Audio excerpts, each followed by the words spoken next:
Hi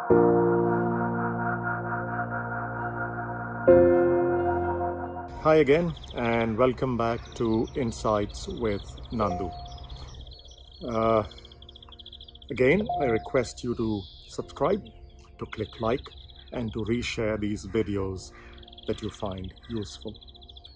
Today, we're going to talk about the concept of sustainability. And that's why I chose this particular background. Just look behind me at these wonderful vistas.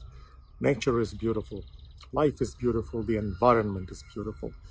And today, more and more, we see an emerging challenge for humanity, for society, for governments, and for business. And this challenge is coming in many forms and eventually all to do with environmental sustainability. This could be greenhouse gases, it could be global warming, it could be the amount of plastics in the ocean to the extent that microplastics have now permeated our entire food chain, particularly marine food chain, but also on land. And all the related issues we're having coming from atmospheric pollution, water pollution, the diseases that this is causing, etc., etc. And I say this in the era of COVID, where you've seen new diseases now coming and finding its way into humanity. So more and more, we as leaders, as society, as people, individuals, have to be very, very aware of sustainability of our life, our activity, of our ecosystem and environment. So, what does this mean for business leaders such as yourself?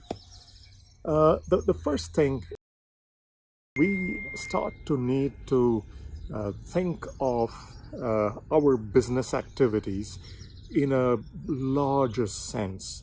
Previously, a lot of the thinking was about value creation for shareholders, and then we expanded it to think of value creation for shareholders, business partners, and society.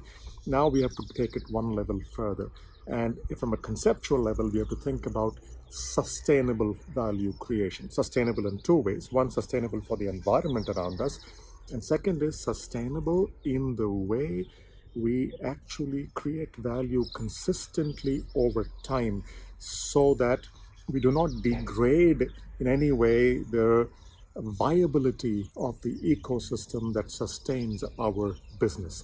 So sustainable value creation is a mindset with which we need to approach all of business activities. There's a lot of literature out there, a lot of YouTube videos. I invite you to search on Google, and fabulous TED Talks by people to try to get diverse perspectives on what is happening out there. One of the interesting perspectives, which has been around for a while, comes from nature.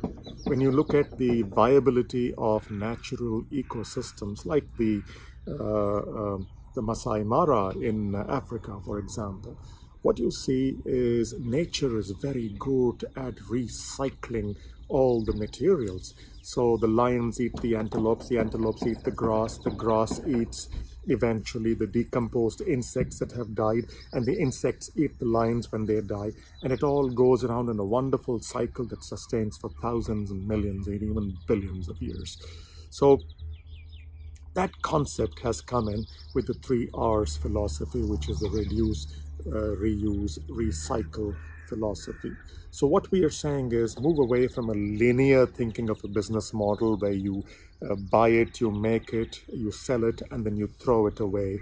Move away from a linear model to a circular model of a circular economy where everything that can be organically reused is in fact organically reused.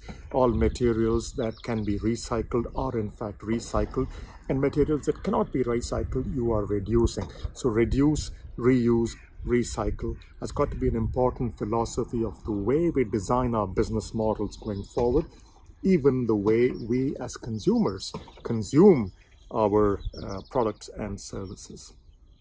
The other very interesting concept that is coming out from some of the new emerging business paradigms and the World Economic Forum even talks about this, is we are moving to the concept of a product as a service. So already for several years now, Rolls-Royce has been selling time for their engines. So they don't actually sell the aircraft engines, they sell active running time for the aircraft engines to the airlines. So they take responsibility for the engines, they take responsibility for the maintenance, and so on. Similarly, why should we as humans not and consumers not move away to that kind of an economy? Why do I have to buy a phone, use it for 3 years, and then find that it doesn't work well anymore and throw it away in a way where it is actually creating an environmental burden? Instead, we are looking at evolving business models where the product becomes a service, where the company will say, you know what, I sell you a phone and you use it for 3 to 4 years, and then I take it back and I give you a new phone, and then I am responsible for recycling. And they are very well placed to recycle a lot of these materials or to reuse a lot of these new materials from the earlier product that they had. We see already this mindset coming, and there are a lot of businesses. Uber is a classic example where I don't own the car, but I buy the service of a ride share. Airbnb is a fabulous example where I don't own the holiday resort in a place like this, but I buy access to that holiday resort for a period of a week, a month, whatever time period I'm willing to pay for. So we are moving more and more to the concept of a product as a service. And this is the movement that is going to be accelerated by a lot of new thinkers, businessmen from your generation particularly, who are going to come in and recreate these magnificent new business models that reduce the amount of product waste that we create over time.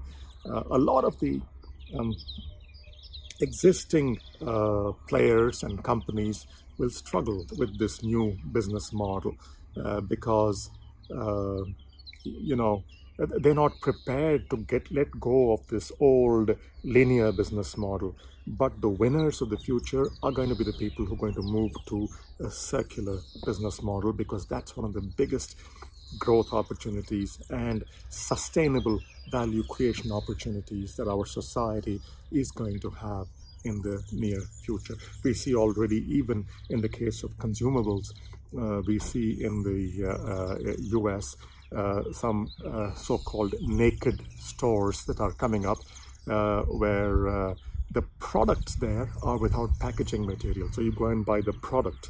Now, how do you brand? How do you protect quality? How do you market? All very good challenges where we will need technology to help solve those challenges, but perfectly solvable. And in fact, one of the biggest challenges for our time, as well as the biggest opportunity for our coming generations of business. For us as consumers as well, we have to make choices now about the products we buy and we consume. We need to move away from this linear consumption model to a more sustainable consumption model where we simplify our wants and we start to focus instead on those things that truly make life memorable, meaningful. There are good signs that in fact the Gen Y and Gen Z are already starting to think in this way. They value experiences and stories a lot more than they value products.